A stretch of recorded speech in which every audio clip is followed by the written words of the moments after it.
जय हिंद साथियों, मैं संदीप आपका अपने YouTube चैनल संकल्प विद संदीप में पुनः स्वागत करता हूं। दोस्तों, हिंदी के इस कड़ी में आज हम लोग प्रमुख जैन साहित्यकारों को पढ़ेंगे, जैन साहित्य कवियों को पढ़ेंगे और प्रमुख अपभ्रंश के कवियों को हम लोग पढ़ेंगे। दोस्तों, ये भारत के सभी परीक्षाओं में हिंदी जिसमें पूछी जाती है सबके लिए फायदेमंद है, कारगर है, आपकी परीक्षाओं में पूछे जाते हैं, पूछे जाएंगे। कब किस परीक्षा में क्या पूछ लिया जाए ये आप इसको आप निश्चित नहीं कह सकते। आपको सब कुछ तैयार करके रखना होगा अगर आप चाहते हैं कि जीवन में हम सफल हों, नौकरी प्राप्त करें।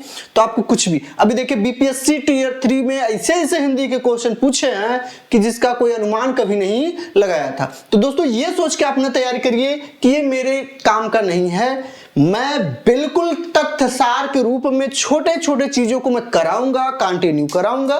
बीच में ज्यादा कदा हो सकता है, किसी दिन मिस हो जाए अलग बात है, लेकिन आपको कंप्लीट मैं कराऊंगा। तो आइए दोस्तों, समय बहुत ज्यादा न लेते हुए आगे बढ़ते हैं।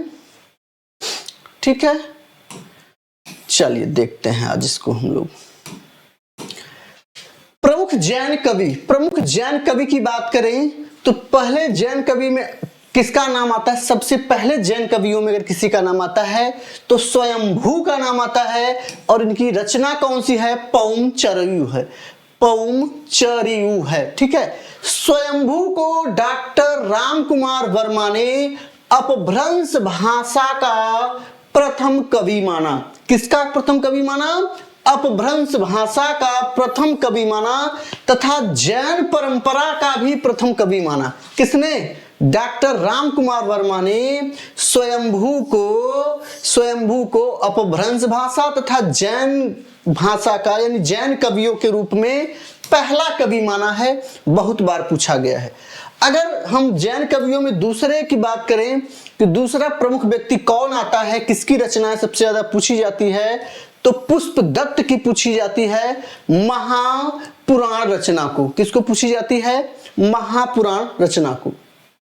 दोस्तों, शिव सिंह सेंगर जिन्होंने हिंदी साहित्य के इतिहास को क्रम से लिखने का प्रयास किया यानी लिखा, शिव सिंह सेंगर ने पुष्पदत्त को हिंदी का प्रथम कवि माना है। किसको? पुष्पदत्त को हिंदी का प्रथम कवि कौन मानता है? शिव सिंह सेंगर। जब आप टीजीटी पीजीटी नेट जब करेंगे तो ये पूछता है किसके अनुसार किसको क्या माना गया है। अब बात करते हैं दोस्तों धनपाल की। धनपाल की रचना है भविष्यत कहां। ये गलत है, भविष्यत कहां। ठीक है, धनपाल की रचना क्या है? भविष्यत कहां। ठीक, देवसेन की रचना है श्रावकाचार। ये बहुत इंपॉर्टेंट है दोस्तों। देवसेन की जो रचना है वो श्रावकाचार है, काफी इंपॉर्टेंट है। इसको आप देख के जाइएगा, ध्यान जरूर दीजिएगा। ठीक, चलिए आगे देखते हैं हम लोग अपभ्रंश के कवि।